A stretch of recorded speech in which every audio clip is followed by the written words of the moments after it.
Sejam todos bem-vindos, né, aqui na nossa palestra. Doutora Roberta, seja bem-vinda. Muito Bom dia. obrigada. Prazer enorme recebê-la aqui. Eu sou o professor Joelson, né, sou professor de matemática. Recebi esse convite maravilhoso, né, de participar desse evento. E aí, de participar dessa palestra com essa pessoa que eu particularmente amo demais, como pessoa, como amiga, como profissional, né? E aí eu estou tendo, né, a honra, né, de fazer parte disso aqui hoje. Então, se a professora Roberta, né, ela vai trazer para a gente a palestra hoje, né, os desafios para atuar na área de gastronomia no contexto atual, né? Além de ser uma pessoa incrivelmente profissional, talentosa, né? Ela possui graduação em gastronomia pela Faculdade Internacional da Paraíba, né? Ela é professora da ECIT Padre de Bandeira, já foi professora da nossa escola, né? Tivemos a honra de trabalhar com ela, né? Atuou como chefe de cozinha e chefe de produção de buffet, criação de novos cardápios, produções e gestão de pessoal, né? Então, ela atua hoje em dia como professora na área de gastronomia e é microempresária, né, na área de confeitaria e panificação. Recomendo muito. Fiz muito sucesso com a patroa, com as delícias que ela prepara. Então, quando quiser fazer aquele presente especial para alguém, né, ou mesmo você apreciar as delícias que ela faz, eu recomendo demais. Ela é incrível, né, na sua profissão.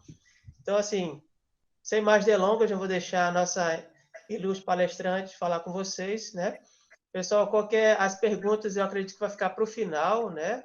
Eu vou estar acompanhando o chat aqui, organizando aqui. Então, quem tiver pergunta, quem quiser, né, interagir com a professora, organiza aqui no chat, né, que eu vou estar acompanhando, né? E a gente vai organizar uma fila aí e aí a gente segue. Tá joia? Uma boa palestra a todos. Roberta, o show é seu. Bom dia, Joelson. Eu estou aqui só um minuto, só testando aqui.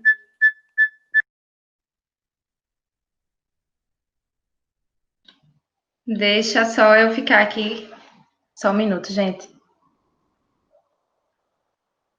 Bom, é uma honra, a honra é toda minha de estar aqui, né? Eu que trabalhei nessa escola, digo que ela tem o meu coração, né? E assim, como Joelson bem falou, né? Todos os professores, eles que tiveram eu tive uma excelente convivência com todos vocês. E Joelson é um grande amigo, né? Um amigo íntimo, um amigo que eu tive a oportunidade de conhecer. E é muito bom, Joelson, estar aqui com você. É uma honra para mim, né? E de toda forma, eu estou muito grata, né, por esta oportunidade. Agradeço, né, pelo convite. E vamos iniciar, pessoal. Eu sei que tem algumas pessoas falando comigo, né? Bom dia, oi, gente. Sejam bem-vindos, né? Obrigada por terem escolhido a palestra. E hoje nós vamos ter uma conversa bastante significativa nesse atual cenário em que nos encontramos, né? Eu vou ficar sem vê-los, né, por um período, enquanto eu estiver com o slide aberto aqui, só um minuto. Deixa eu só ajustar aqui.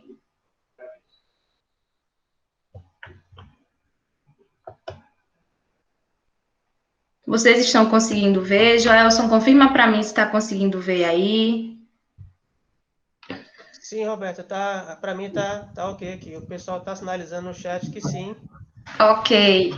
Bom, gente, nós vamos iniciar aqui nosso bate-papo, né?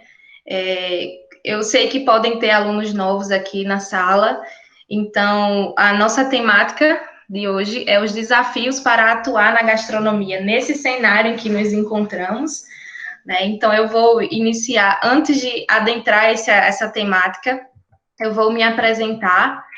Joelson falou bastante aí sobre mim, teceu elogios, agradeço de coração.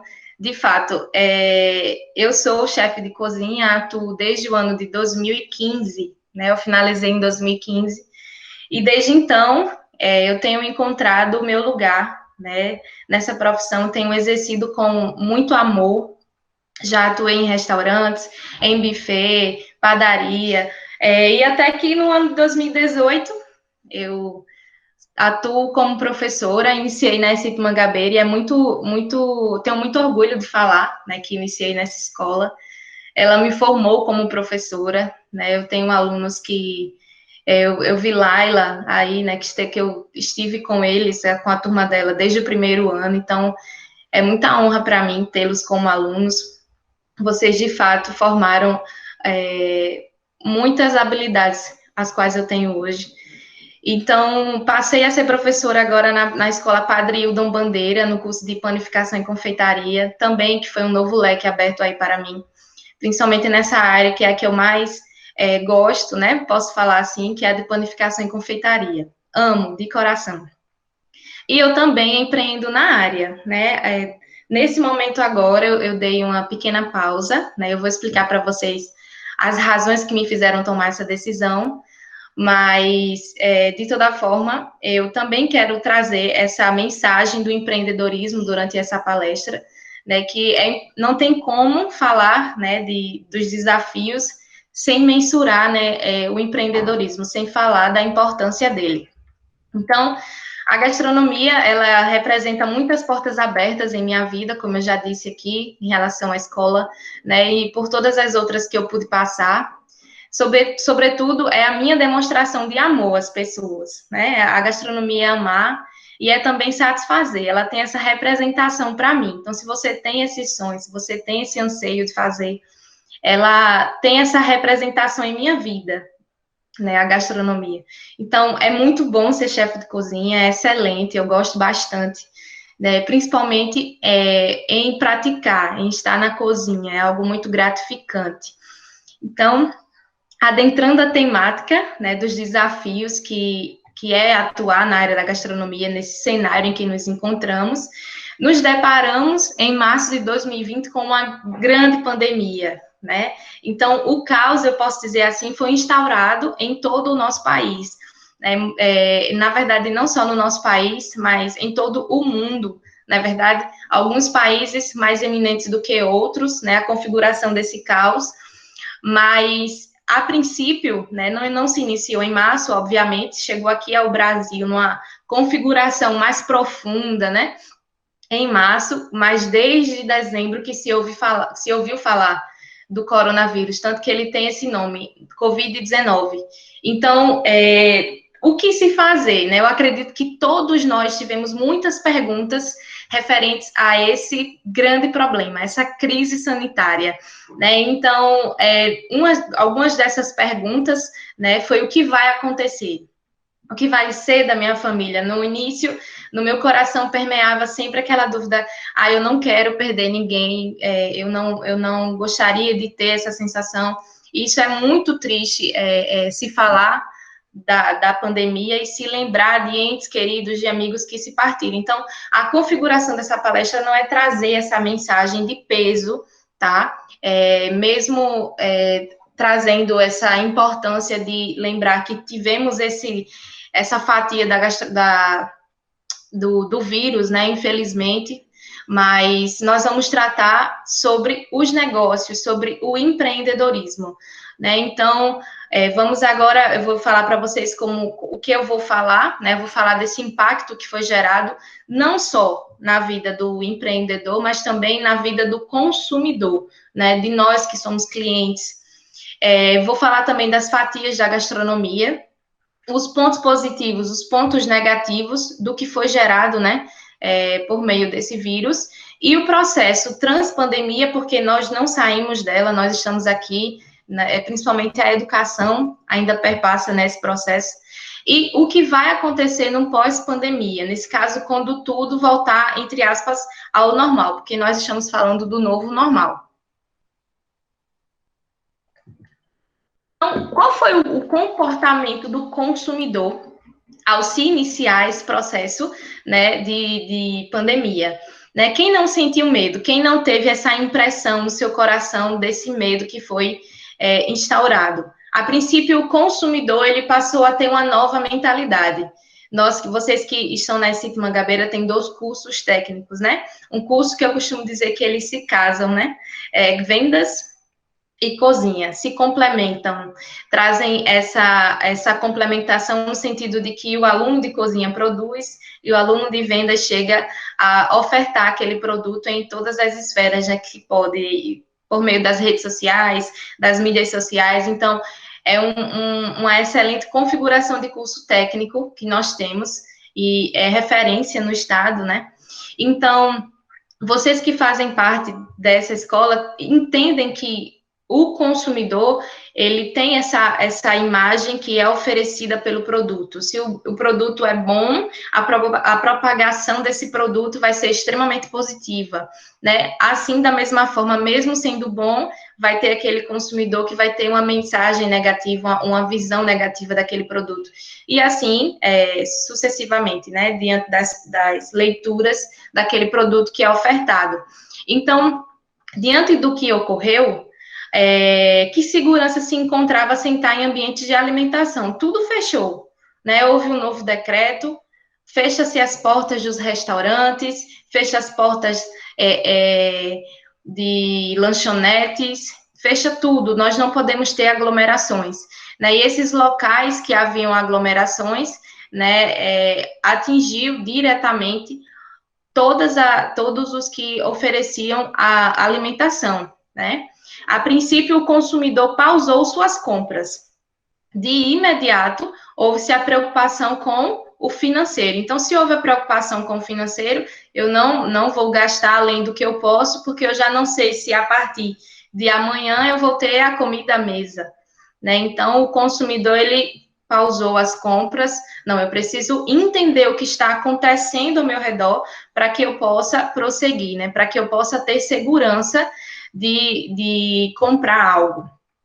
Tudo passou a ser feito com mais cuidado, as pessoas passaram a ter essa maior preocupação, até para ir ao mercado era uma grande preocupação, né? Você ficar pensando, meu Deus, eu toquei no arroz, né? Eu toquei no arroz, e agora? Será que no arroz tem o coronavírus? Se tivesse a possibilidade de utilizar uma luz ultravioleta, né, para perceber onde tinha, onde não tinha, eu tenho certeza que muitas pessoas teriam comprado, justamente por conta desse cuidado que foi extremamente necessário, né? Estamos falando de um cuidado importantíssimo, né? Principalmente ao chegar na nossa casa, para que as pessoas que habitam, né? Que estão nela, não pudessem ter essa contaminação cruzada dessa chegada da rua.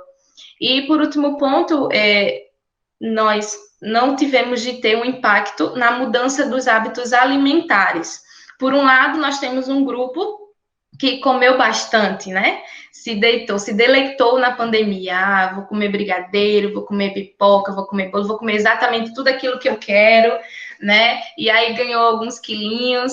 E teve aquele grupo que o contrário, não, eu vou cuidar da minha saúde, já que estou em casa, eu vou praticar mais exercícios, eu vou ver vídeos aqui no YouTube, vou aqui me alongar. Então, nós temos esses 2 grupos de pessoas que se deleitou e aquele grupo que aproveitou para se cuidar mais, né? No sentido de praticar mais exercícios, ter uma alimentação mais saudável. E dentre esses 2 grupos, nós temos, né, um comportamento do consumidor em ir atrás de vídeos em que se ensinava receitas, né? Nós temos aí o faça você mesmo. Já que estou em casa, eu não tenho segurança de pedir pelo iFood, eu não tenho segurança para poder ir a um restaurante, já que as portas foram fechadas. O que é que eu vou fazer? Que, na verdade, o restaurante recebeu uma nova nomenclatura no processo de pandemia, que foi o takeaway. Pega e vá embora, né? Mais ou menos assim. Então, o faça você mesmo tomou esse lugar ainda maior, ou seja, se expandiu dentro de onde? Da nossa casa. Então, nós temos aqui a chefe de cozinha Marina Mônaco, ela teve um grande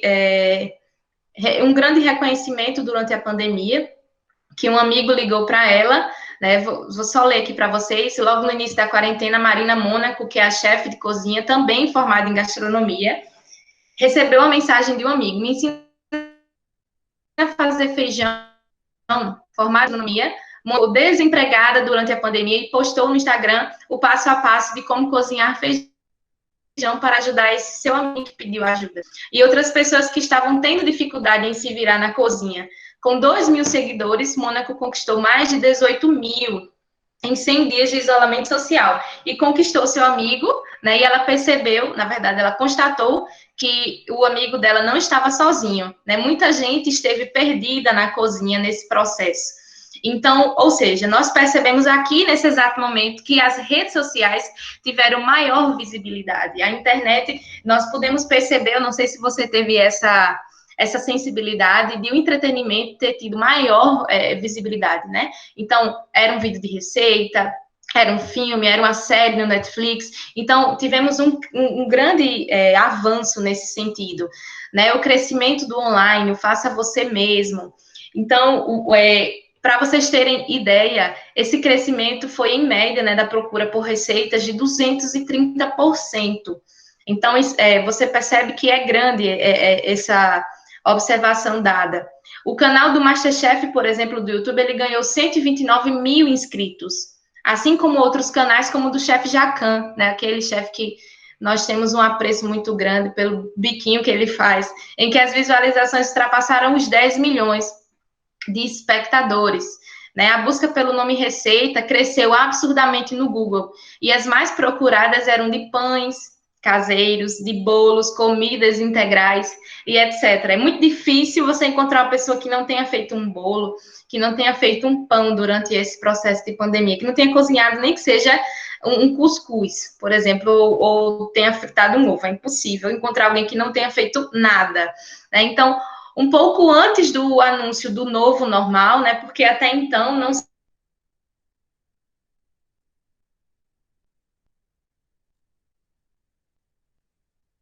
se sabia. Pouco antes do anúncio do novo normal, o delivery ele cresce disparadamente, por exemplo, com a caixa nas suas costas. E, inclusive, muitas pessoas que estavam sem trabalhar passaram a investir nessa área, né? Não, eu vou investir, eu vou comprar minha caixinha, eu vou passar a entregar comida, né? Meus sinceros parabéns a quem fez isso, porque o entregador, ele passa por diversos fatores, né? A entrega no calor, na chuva, né? Muitos clientes que são muito exigentes passam a falar palavras pesadas aos entregadores, então eles sofrem bastante. Mas, enfim, esse crescimento fez total diferença no mercado, com certeza afetou a economia positivamente.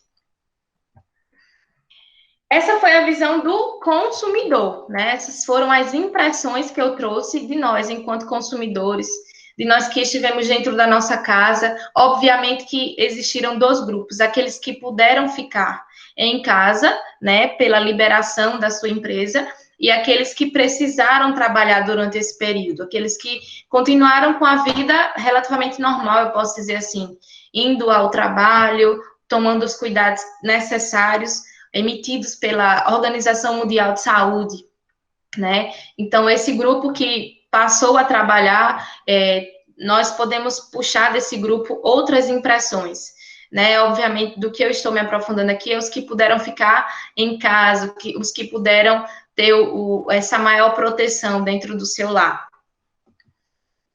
E o empreendedor, né? O que foi que aconteceu com o empreendedor? Qual foi os desafios que eles enfrentaram? O que é que eles tiveram que resolver de pronto? Né? O que aconteceu com eles, né? Nesse processo de pandemia? Porque quem é dono de empresa passou por delicadas situações. Então, nós temos as fatias da gastronomia. Eu dividi aqui em 6, tentei resumir ao máximo, né? Nós encontramos as produções de gastronomia na alta gastronomia, isso mesmo.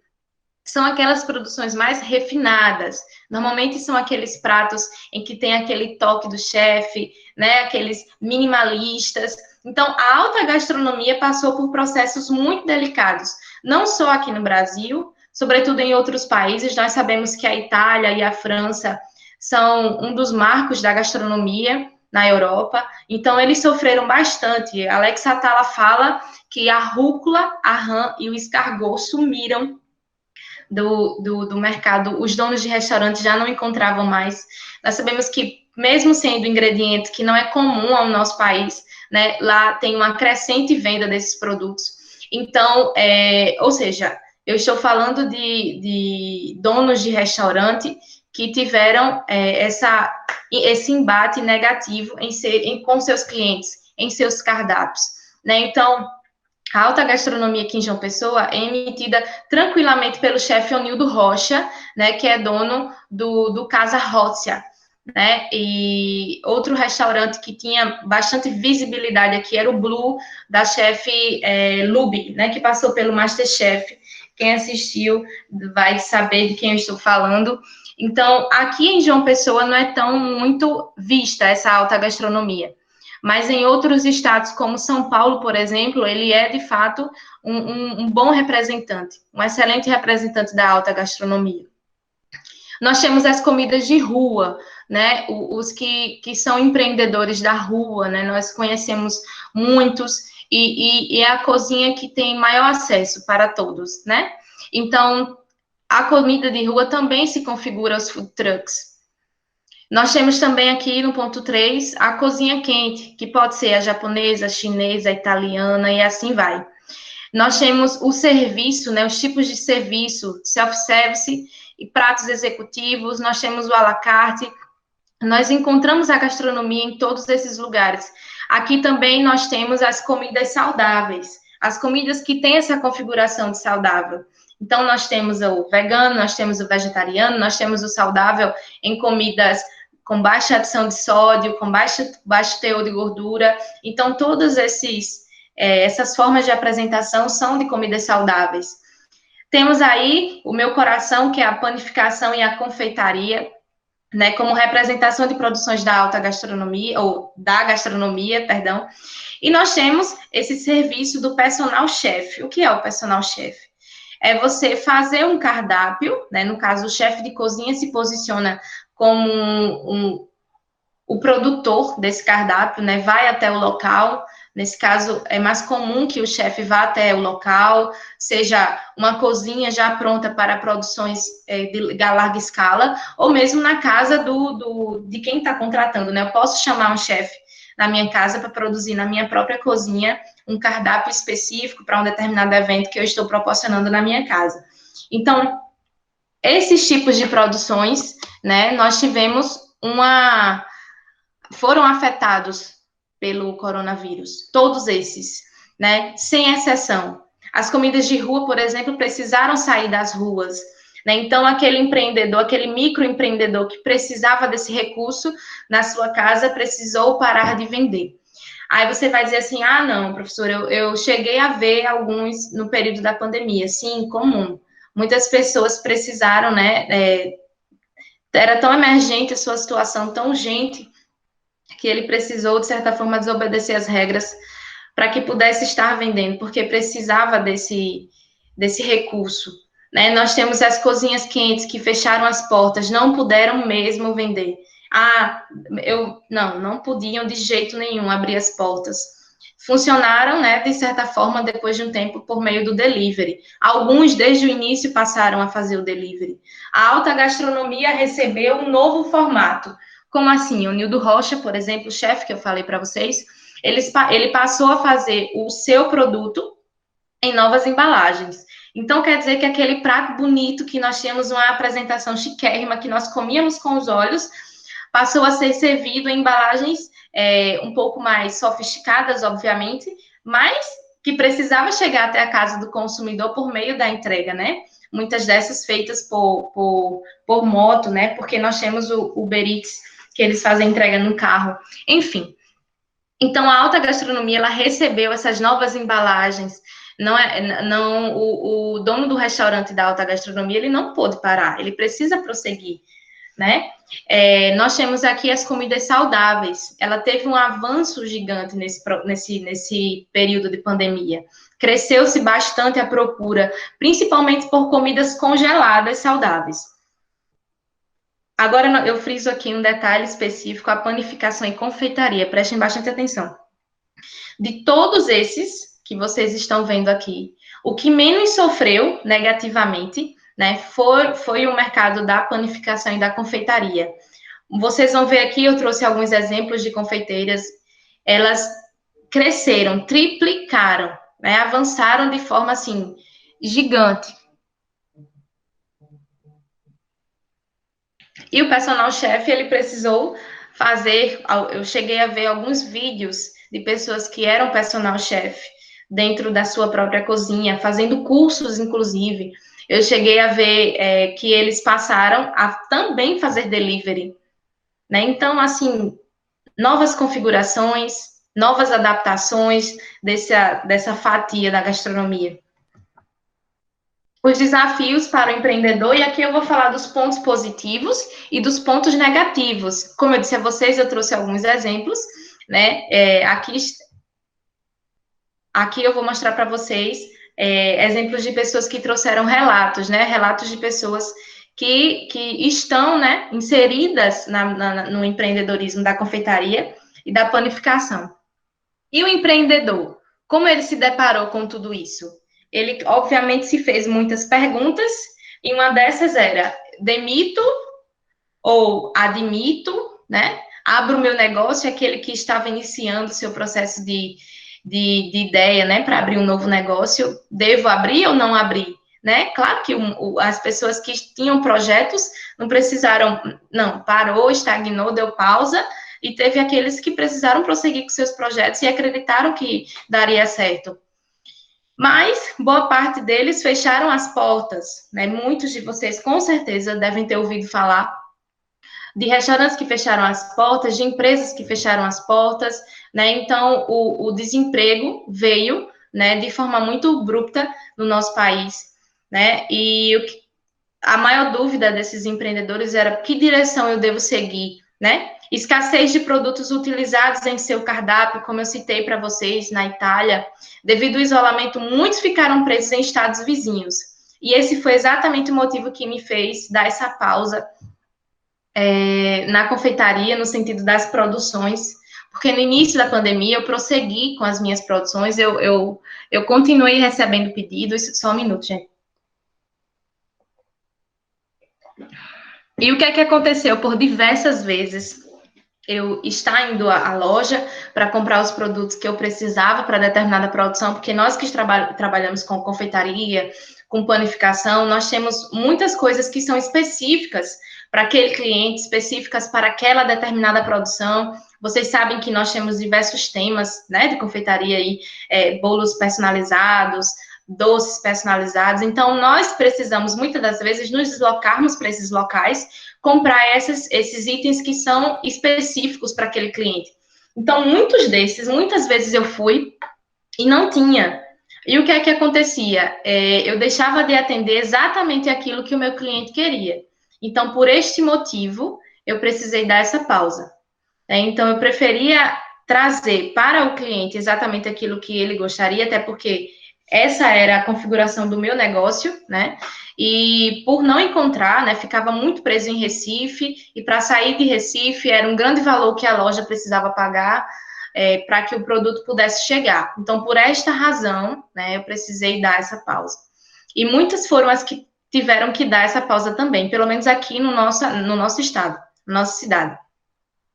O cliente, por não saber como ficaria sua condição financeira, parou de comprar, né? A cada 10 restaurantes, 4 fecharam as portas. A cada 10, 4 fecharam as portas.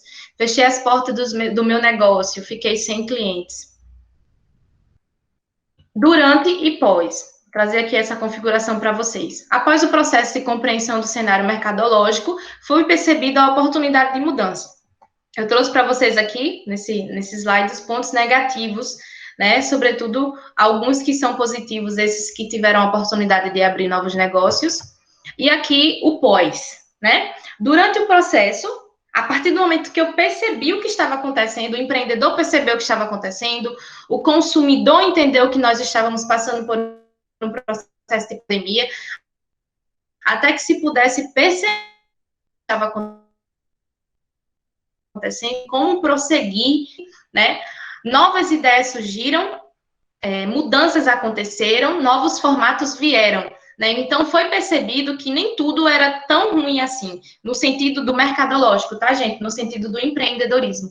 Então, inovar na forma como seu produto estava sendo ofertado a seus clientes. Muitos desses precisaram parar e analisar, poxa, como é que eu posso ofertar esse produto? Então, se eu vendia cesta de café da manhã, como é que eu posso agora ofertar para o meu cliente esse produto? Se eu faço eventos, o mercado dos eventos sofreu bastante. Se eu faço eventos, como é que eu posso agora fazer para os meus clientes? Eu percebi muito que durante a pandemia, chás de bebê era feito charriata, né? Muitas pessoas precisaram tornar isso mais real, né? E depois que se tomou forma, virou, né, febre, não só aqui na nossa cidade, mas em outras cidades também. E muitas outras configurações de eventos precisaram desse formato. Eventos em caixa, e a gente vai ver um pouco mais à frente. Delivery teve alta, então perceberam, está crescendo, então vamos embora, vamos pegar o bonde andando. Idosos pedindo iFood, né? Existem pesquisas mostrando que idosos passaram a pedir iFood.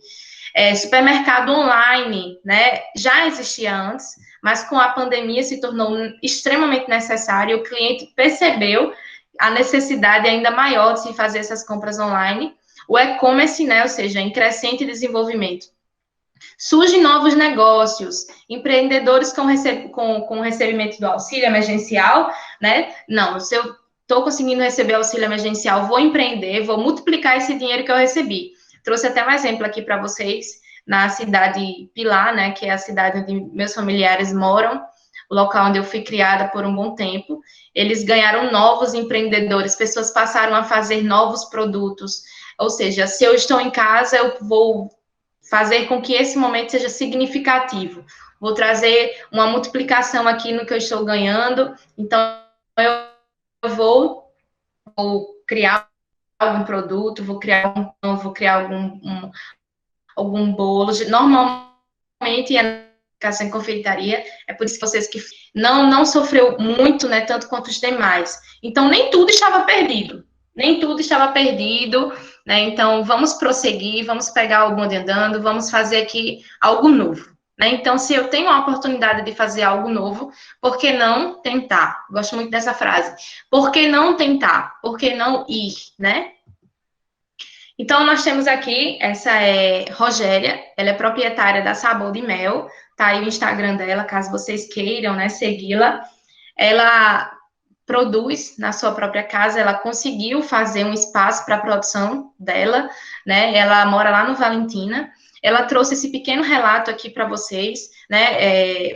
Fui perguntar a ela quais foram os pontos positivos e os pontos negativos da pandemia em seu negócio. E ela disse o seguinte: em março, quando tudo deu início, especificamente aqui em João Pessoa, eu estava com uma crescente demanda de sobremesas, bolos e docinhos. Sequer imaginei que passaria por um momento na confeitaria delicado, embora eu estivesse por dentro dos noticiários. O grande choque foi quando o prefeito e o governador decretaram o fechamento dos restaurantes e afins. Assim, na pandemia, na primeira semana, recebi desistências de mais de 5 bolos agendados para aquele fim de semana, o que gerou um impacto negativo nas minhas finanças, pois estava contando com essa produção. Nas semanas seguintes, não tive sequer um pedido de sobremesas ou tortas, ficando assim paralisado, ou seja, renda zero. Ela já contava com esse valor, então ela já não podia mais contar. Apenas no mês de junho, ou seja, março, abril, maio, junho, quase que 3 meses, né? Aí, as encomendas retornaram. Os clientes solicitavam um bolo simples de 1 quilo. Ainda hoje não voltaram os pedidos como eram, mas já chega aos 80% do que tínhamos. Graças a Deus. O texto que ela mandou era ainda um pouco maior. Ela disse que nesse processo, né, nesse intervalo em que a sua produção teve uma pausa também, no sentido de o cliente querer pedir os seus produtos, devido a tudo que eu já falei aqui para vocês, ela fez 2 cursos, né? Ou seja, o que ela poderia crescer daqui a 2 anos, ela fez nesse período de pandemia. Nós sabemos que a aula EAD, o ensino EAD cresceu muito, ensino à distância. Então, só agora que ela tem 80% do que produzia anteriormente. E ela ainda falou de um ponto negativo, em que os produtos da confeitaria e da panificação receberam um novo processo de produção. Por exemplo, o leite condensado camponesa, que tinha 20% de gordura, agora só tem 17% de gordura. Para quem produz recheios, massas, sabe que isso faz diferença, esses 3% faz diferença. Por exemplo, o leite ninho, ele recebeu uma nova nomenclatura, que não é leite, agora eu não vou lembrar exatamente a palavrinha, mas derivado lácteo, algo assim, algo semelhante, não é um leite. Então, assim, muitas mudanças em que todas as confeiteiras perceberam, né, dentro da sua produção. Aí você pode se perguntar, por que isso aconteceu, né? Lembra que eu disse que a confeitaria panificação esteve em crescente? Pronto. Por ser crescente, a procura do produto, a oferta e a demanda daquele que estava sendo procurado foi tanta que os donos das indústrias desses produtos precisaram modificar. Então, dessa forma, recebeu aí um impacto negativo nesse sentido. Eu trouxe aqui mais dessas 3 confeiteiras, né? Em primeiro lugar, eu coloquei a Iju Moraes em relatos, né, feito por minhas pesquisas. Ela disse que as suas vendas triplicaram nesse processo de pandemia, ou seja, ela vendeu ainda mais. Ela precisou fazer esses mini bolos, esse que tá na mão dela, foi um novo produto que ela criou nesse processo de pandemia. A procura foi tanta que ela tentou diminuir o seu produto de 1 quilo para um bolo de 700 gramas, 800 gramas, para que o cliente pudesse comprar ainda mais. Né? Então, ela teve sucesso, não foi negativo, como foi para a Rogéria, por exemplo. Obviamente que ela pode ter sofrido algum impacto, né? Principalmente nesse sentido do produto chegar até a casa do cliente. Por exemplo, se ela comprava a um determinado fornecedor, esse fornecedor com certeza teve algum impacto. Nós sabemos que nesse translado sempre acontece algo. E é no estado de Goiânia. Aí nós temos a Rafaela, que é de Belo Horizonte. Ela precisou também trazer uma nova configuração à sua confeitaria. Tem o Instagram delas aí ao lado. Alguma curiosidade dela é que ela tinha 3 confeitarias. Uma num shopping e 2 bairros diferentes de Belo Horizonte. Ela precisou fechar, né? Nesse caso, o shopping parou de funcionar, então a loja fechou também. E um dos bairros de Belo Horizonte, ela percebeu que com o delivery, né, vendia mais, ela conseguia ter o apurado mensal da loja com o mesmo valor das 3 funcionando no período normal. Então, por isso, ela decidiu fechar uma dessas 2, que ficou aberta ainda, trabalhando, na verdade, por delivery, e ela agora fatura a mesma coisa do que as 3 abertas. Então, ela recebeu uma nova configuração dentro da sua própria empresa. Não só ela, mas outros empreendedores falaram que o delivery conseguiu suprir ainda mais a necessidade da empresa, ou seja, ultrapassou a expectativa. Ao lado, como vocês podem ver, tem a imagem do Pinóquio, né? Ela começou a fazer o mês do valor. Então, ela traz um valor para aquele mês, por exemplo, o mês de setembro, né? Tem a honestidade como tema. E ela fez o La Rafa Day, abriu recente em Belo Horizonte, tá? Abriu semana passada, se não me engano, o comércio, porque abriu e precisou fechar tudo de novo, porque teve um avanço no coronavírus. Então, abriu semana passada, e aí ela precisou, na verdade, ela, com suas ideias, ela é muito criativa, trouxe esse La Rafa Day. Como ela estava tratando da honestidade no mês de setembro, ela trouxe o Pinóquio, que a gente sabe que quanto mais alimentia, mais o nariz crescia. E aí ela traz crianças para a confeitaria. Então, o cliente chegava, claro, que ainda com a redução da capacidade na loja, pegava o produto e ia embora. Ia para casa. Então, se você for no Instagram dela, você vai ver as novas embalagens que ela fez. Ela se uniu ao mercado dos eventos, porque, como eu disse, foi um dos que mais sofreram nesse período. Como vocês podem ver, essa foto foi na semana passada, então eles começaram a se movimentar, ainda mais agora, né, digamos que nesse mês, depois de 5 meses, né? Abril, maio, junho, julho, agosto, setembro, 6 meses, né, de paralisação. Aí nós temos a Pauline Maia, né, que ela é daqui de João Pessoa, ela continuou crescendo com suas vendas, com as suas encomendas. E aí, algo específico relacionado a ela são os cursos. Né? Ela conseguiu avançar ainda mais nesse processo de curso, porque ela já fazia antes. Então, inclusive, eu mesma comprei um dos cursos dela, maravilhoso, o do Pãozinho Delícia. Então, eu trago para vocês aqui esses quatro exemplos de confeiteiras que tiveram esse impacto positivo, né, conseguiram modificar algo. Mesmo que Rogéria não tenha conseguido, no processo de pandemia, triplicar a produção como Gil Moraes, mas ela teve algo positivo durante esse processo, né, que foram os cursos feitos. Ainda bem que agora já tem retornado ao que na verdade, mesmo que um pouco lento, né, chegou aos 80%, o retorno das vendas anterior à pandemia. Qual o protocolo no restaurante agora, já que se abriram as portas? Né? Os restaurantes voltaram, adotaram as recomendações da OMS, o distanciamento, cerca de 2 metros de uma mesa para outra, redução da capacidade dos clientes em 40%, né? Então eles só podem receber até 40% da sua capacidade, o uso obrigatório de máscaras ao entrar, né, e liberado ao comer.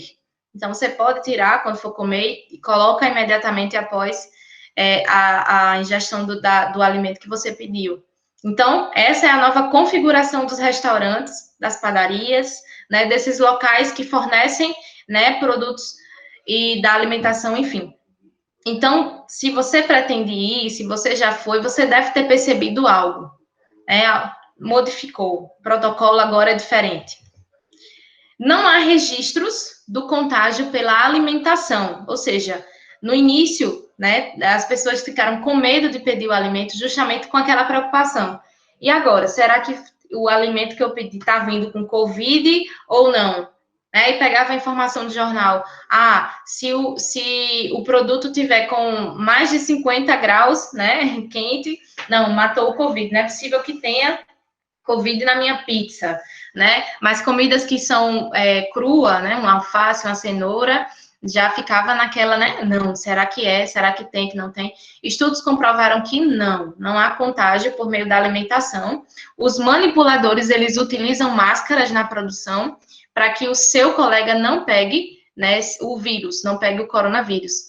Mas 79% dos clientes estão indo a restaurantes que indiquem limpeza. Ou seja, a percepção de limpeza do consumidor passou a ser mais visível, né? Mais, como é que eu posso dizer? Se tornou mais sensível a essa sensação de limpeza, a perceber ao seu redor. Você consegue ver qual restaurante que segue corretamente. Nós temos aqueles que já... por exemplo, esses dias eu cheguei a passar no Senhor Coxinha. As pessoas nem usam máscaras mais naquele restaurante. Então, não é seguro desde a porta até a saída. Qual foi o protocolo de produção, né? Já que nós estamos falando de alimentação, mudou algo? Mudou, né? Os restaurantes que produzem comida japonesa, por exemplo, não tem mais a pista fria, né? Ficou retido por um tempo. As cozinhas de produção, desde sempre, devem seguir o protocolo rigoroso exigido pelo quem? Pela Anvisa. Então, se tem um protocolo exigido pela Anvisa, né, deve ser seguido com rigidez. Então, os restaurantes não tinham, por exemplo, a delicadeza de limpar o garfo com álcool, né, antes a desinfecção do produto.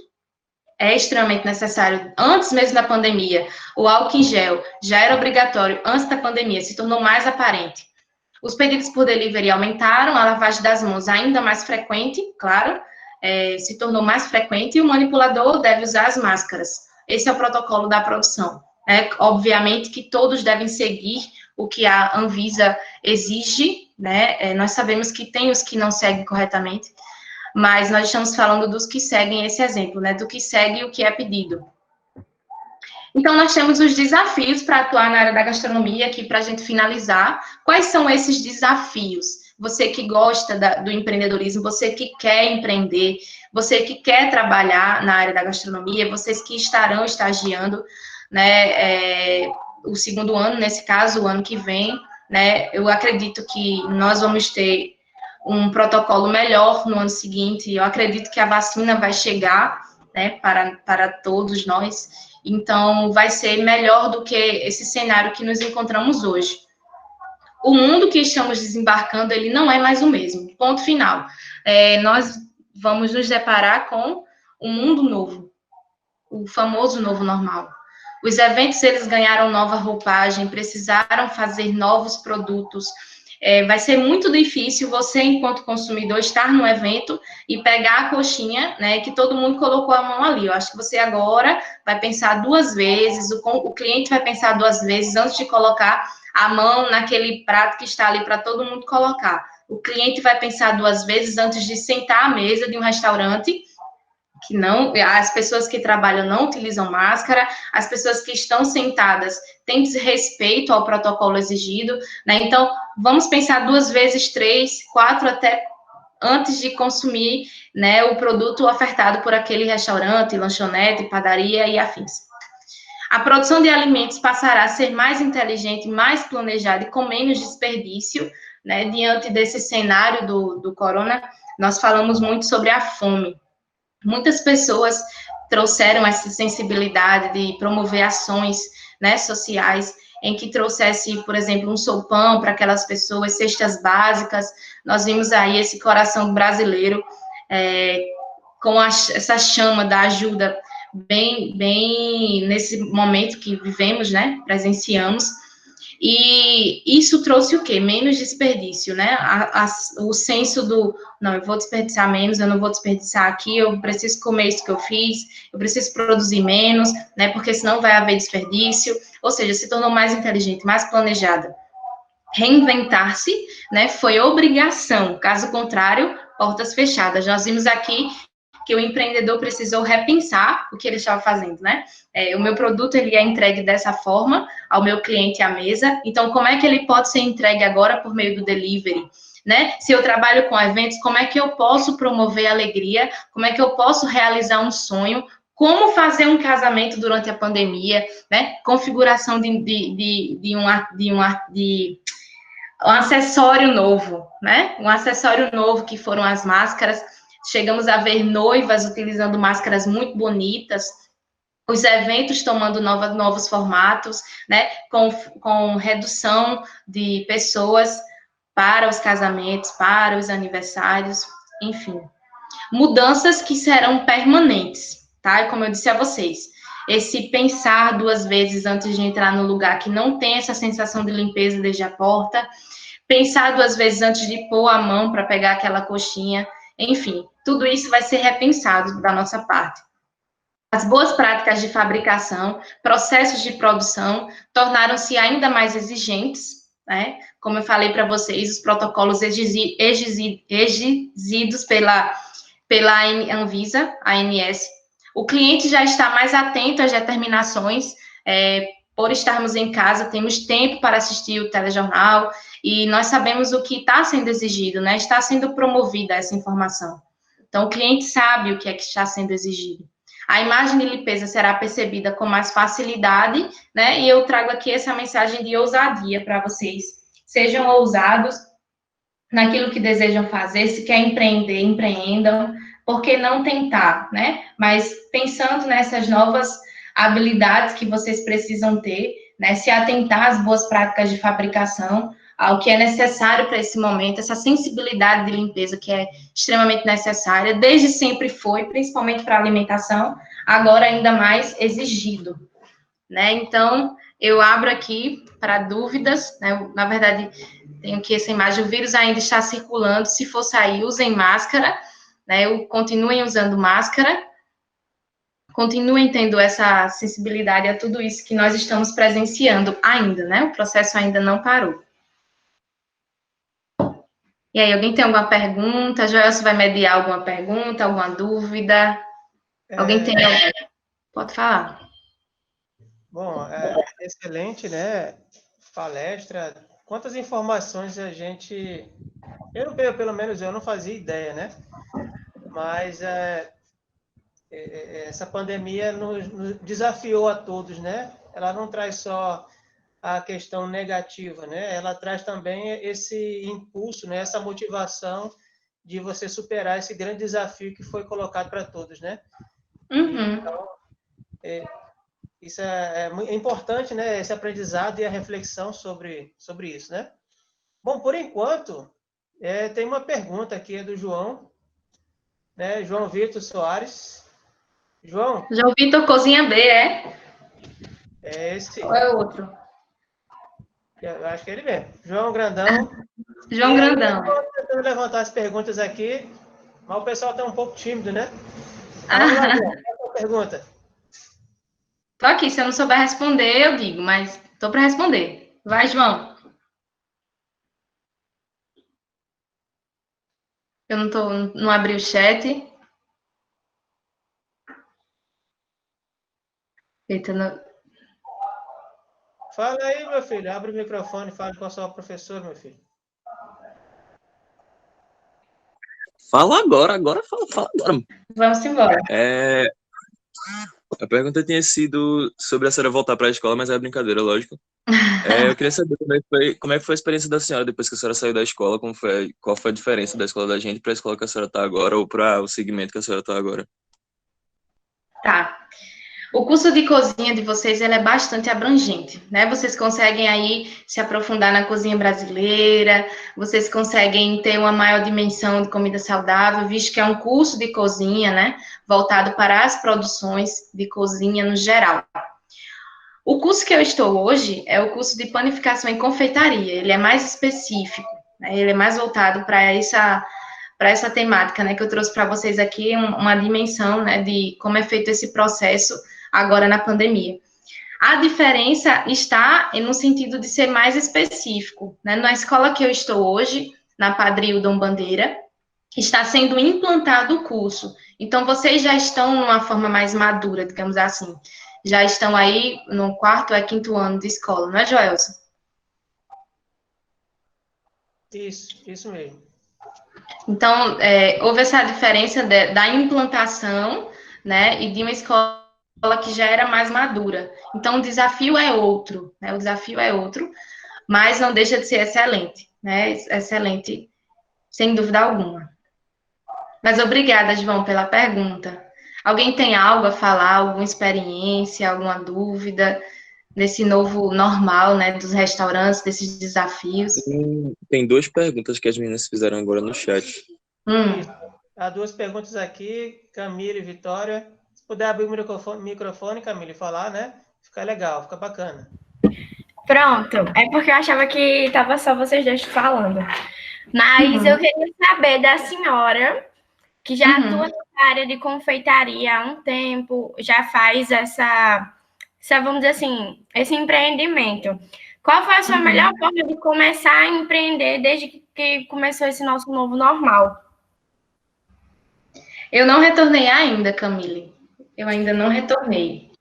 Mas hoje já está bem melhor do que a configuração inicial desse processo de pandemia. Né? É mais comum você encontrar hoje um produto, é mais fácil. Infelizmente, na última semana, nós tivemos um aumento aí do nosso produto mãe, digamos assim, que foi o leite condensado. Chegou a custar R$7. Então, as confeiteiras precisaram reconfigurar os valores dos seus doces nesses últimos dias. Né? Então, se você vai comprar R$7, isso mesmo. Se você vai comprar algum doce, algum bolo, né? Valorize bastante o trabalho da confeiteira, porque realmente cresceu bastante o valor. Mas tirando nessa configuração do valor e essas que eu falei para vocês das embalagens, né, da porcentagem de gordura, eu consigo ter uma visão muito positiva, né, muito positiva dessa parte da confeitaria e panificação. Se você quer empreender, Camila, eu te encorajo. Mesmo que você não tenha, digamos assim, as pessoas se prendem, eu não tenho muito dinheiro para iniciar. Começa com pouco mesmo, não precisa de muito. Produz pouco, produz um doce, vende algo mais minucioso, e aí você consegue ir crescendo aos poucos, ganhando nome, assim você vai. Assim como foi comigo. Eu comecei com doces. em 2015. E aí eu fui crescendo e Deus abençoou o meu negócio e cresceu bastante. Obrigada, Roberta. Por nada. Teve outra pergunta, não foi, Joel? Tem sim. A próxima é a Lani. Oi, eu queria saber se os tipos de ações na área da confeitaria, assim, as receitas e tal, quais são as mais fáceis e as mais difíceis de se fazer em casa agora? Porque tem alguns ingredientes que a gente não está tendo tanto acesso, né? A distribuidora está diminuindo. Então, quais a senhora acha que são as receitas mais fáceis de se fazer em casa e as mais difíceis? Tá. Olha, não é porque eu tô puxando sardinha pro meu lado, não. Mas produzir pão é mais barato. Porque você não precisa de muitos ingredientes. Por exemplo, água, sal, fermento, farinha de trigo e uma gordura, você já produz um pão. E quando você fraciona essa massa, você tem um custo muito baixo. Você pode fazer um pão com centavos. Né? O custo dele é 6 centavos. Salgados também, é um produto que é em conta. Por exemplo, uma coxinha. O custo de uma coxinha pequena daquela chega a ser 8 centavos. Menos de 10 centavos. Né? Então, você percebe que é possível produzir. É claro que você precisa de uma habilidade, você precisa saber como produzir aquele pão, saber como produzir aquele salgado, porque, de toda forma, você não vai vender um produto ruim, que você não tem, não sabe como produzir, né? Porque até porque você não vai conquistar clientes. Mas essa é a mais, digamos assim, em conta, mais fácil eu posso não dizer, né? Fácil não é trabalhoso. Mas em relação a valor, é uma das mais em conta. A mais difícil para produzir em casa, como você falou, nesse processo de pandemia, eu sempre vou ressaltar a cozinha japonesa, por exemplo, porque precisa de uma temperatura específica, precisa de uma extrema limpeza para produzir aquele salmão. Existem bactérias que podem ser passadas para aquele alimento que vai ser ingerido cru, né? Então, precisa de um cuidado bem maior. Então, a confeitaria e a panificação continua sendo um dos mais acessíveis para se produzir em casa. Tá certo, obrigada, professora. Por nada. Professora, foi sua reação depois que falou que ia fechar os negócios e tal? Eu fiquei muito, muito assustada. Eu disse, e agora? E como eu amo empreendedorismo, eu fiquei muito triste também. Porque eu sabia que muitas pessoas iam deixar de trabalhar. Eu fiquei muito emocionada, cheguei a chorar bastante, pensando nesses que precisam, né, desse recurso, principalmente as comidas de rua, como eu disse a vocês. Aquele tio, aquela tia que vende o cachorro-quente, a realidade da casa dessa pessoa a gente não conhece, né? Mas sabemos que pode ser mais comum ser uma pessoa que precisa bem mais estar ali na rua vendendo. Então, eu fiquei muito triste, muito assustada, cheguei a chorar bastante, pedi para que Deus pudesse abençoar essas pessoas, né? E que não faltasse o recurso, né? Para que elas pudessem ter o alimento à mesa, porque essa era a maior preocupação, como eu disse a vocês, a fome que assolou o nosso país nesse processo de pandemia. Precisava se lutar contra, né? Lutar contra a fome. Ah, então certo, obrigada. Por nada. Tem mais uma menina que quer perguntar, Maria Luísa, né? Tem uma pergunta. Eu. Nossa, bora, Luísa. Não, é porque tu sabe, né, como é minhas perguntas, mas tu vai entender, né? Já tá chamada. Tipo assim, foi mais ou menos o que a menina falou agora, tipo, os teus maiores desafios agora que tu passou com isso, entendeu? Tipo, sabendo, caramba, do nada aconteceu isso. Aí, tipo, como empreendedora, deve ter sido difícil, um desafio, né? Aí eu queria saber. E tinha outra também, tinha outra. Tá. Então, para mim foi muito difícil, porque para todos nós, eu tenho certeza que cada um tem uma experiência aqui, positiva e negativa. Mas como o professora Joelson sabe muito bem, eu tô vendo que chefinho tá aqui na live, na sala também, Alexandro. Nós que somos professores, precisamos aprender novas ferramentas. Então, eu também precisava me aprofundar nelas. Eu precisei parar, estudá-las, né? Então, eu tinha esse tempo desprendido a me preocupar com os estudantes. Desde sempre eu me preocupo com o aprendizado, como vocês estão captando isso que eu estou falando aqui agora. Será que vocês estão assimilando bem? Essa é uma preocupação gigante da minha parte. Normal, comum. Então, eu precisei me aprofundar mais, estudar mais, né? Eu precisei desprender mais o meu tempo ao ensino remoto do que ao empreendedorismo nesse período. Então, eu uni o útil ao agradável. Já que eu estou encontrando essas dificuldades, eu preciso dar essa pausa, não só pela dificuldade, mas também porque eu preciso parar, estudar, me acalmar, né? Porque foi um processo muito delicado e eu preciso proporcionar aos meus alunos uma aula de qualidade, um ensino de qualidade, mesmo que seja à distância. Então, foi esses dois caminhos que eu encontrei. A pausa necessária, por meio de uma preocupação, né, e uma pausa exigida pelo próprio mercado, né? Não vou esquentar minha cabeça com esses produtos e vou parar, né? Foi mais ou menos isso. Tem outra pergunta, Luísa? Tenho, peraí. Tipo assim, quando tu começou, tu se apegou a, tipo assim, a algum chefe que já tava nesse meio, tipo assim, quando tu começou, esse chefe me inspira, então eu vou seguir os passos dele. Tipo assim, teve essa inspiração? Tem, sempre tem. Nós que somos, assim, que começamos a trabalhar, Joels com certeza pode falar algo relacionado a isso também, sempre temos alguém, às vezes pode ser um professor que nos inspira, pode ser uma confeiteira que está ali, né? Por exemplo, essas que eu trouxe para vocês, Gil Moraes é uma das que eu me inspiro, Rafaela Cota, lá de Belo Horizonte, é uma das que eu me inspiro. É sempre importante você olhar para alguém e se inspirar, não é copiar, é você se inspirar. Joel tem o jeitinho dele, eu tenho o meu jeitinho, né? Eu não vou ser igual jamais, mas eu me inspiro, são pessoas que se destacam no mercado. Então, é um orgulho, assim, poder olhar, poder ver, assim, ela trata o cliente dela dessa forma, ela faz um curso, então eu posso comprar o curso dela. Essa inspiração, ela é importante. Ela é muito importante, né? E pode falar. Isso? Tipo, seguir o exemplo? Oi? Não entendi. Tipo, a senhora tava falando, tipo, seguir o exemplo dessa pessoa que a senhora se inspira. Isso, eu tento seguir, na verdade, alguns pontos específicos, algum ensinamento que essa pessoa traz para aplicar no meu negócio, para aplicar naquilo que eu faço. Né? Por meio da produção, às vezes é um bolo que Gil postou, eu faço algo semelhante, porque igual a gente não consegue, é muito difícil. Você, por exemplo, vê um exemplo de como ela trata um cliente especificamente, então, você traz isso para o seu negócio de alguma forma, porque ela tem uma experiência maior do que eu. Ela já atua muito mais tempo. Então, ela já tem esse. Não só porque ela atua mais tempo, ela pode ter uma experiência recente, mas me trazer um ensinamento de alguma forma. Respondi? Respondeu. Bom, eu acho que já ultrapassei aqui o horário, né, Joel? 2 minutos. Não. Eu estava com essa dúvida.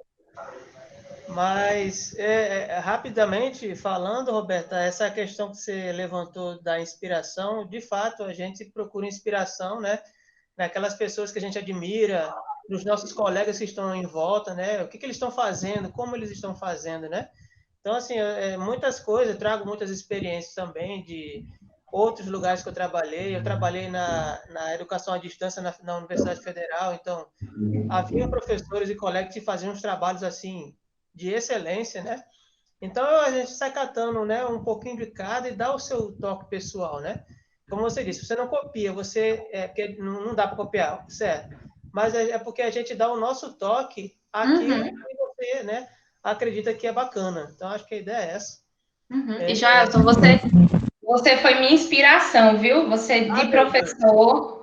Não, de verdade, de coração, não é porque você está aqui, não, mas você é de fato essa inspiração para mim, do seu zelo, né, ao passar o conhecimento para os meninos, o seu cuidado na avaliação, muito importante, serviu muito, assim, muito para mim, né? Então, você é de fato essa referência para mim de professor. Eu agradeço muito, é uma honra e uma responsabilidade, né? E a gente está sempre tentando se melhorar, né? Melhorar para o outro, para servir ao outro, né? Que o nosso trabalho é um trabalho também de servir, né? Como é que a gente pode ajudar os nossos alunos a alcançar o seu sonho, né? O seu projeto de vida, a alcançar os seus objetivos, né? Então, passa um pouco disso. E, obviamente, eu admiro muito você também, me inspiro em você, né? Pela dedicação, pelo carinho, pela pessoa que você é, pela forma que você faz as coisas, o amor que você coloca em tudo que faz, né? Isso, né, e principalmente na sua área, isso reflete muito no produto final, né? Não só no produto em si, por exemplo, da panificação, da doceria, mas também nos seus alunos, né? O quanto seus alunos admiram e querem ser, né? E fazer como você faz, né? Então, isso É verdade. me forma felizes, né? Isso eu sempre digo. Eu não sei como é aqui, então, enfim, obrigado, Roberta, né? Eu espero ter conseguido auxiliar você da melhor forma aqui. Eu fico nervoso porque eu estou fora da minha zona de conforto, né? Então, é isso. Parabéns, obrigado, foi excelente, né? Parabéns aos alunos que participaram, que perguntaram, que estão aqui, né? Assistindo. E obrigado mesmo, gratidão, né? E um beijo no coração para você, meu. Estou com saudade. Também tô. Gente, muito obrigada. É uma honra estar aqui passando meus conhecimentos para vocês. Espero que vocês tenham compreendido todo esse processo que eu passei, né, para vocês do consumidor, do empreendedor. Joelson, muito obrigada pela sua disposição. Manu tá na sala. Manu, obrigada pelo convite. É uma honra, tá? Gente, que Deus abençoe vocês, né? Que vocês tenham um ótimo dia e um beijo.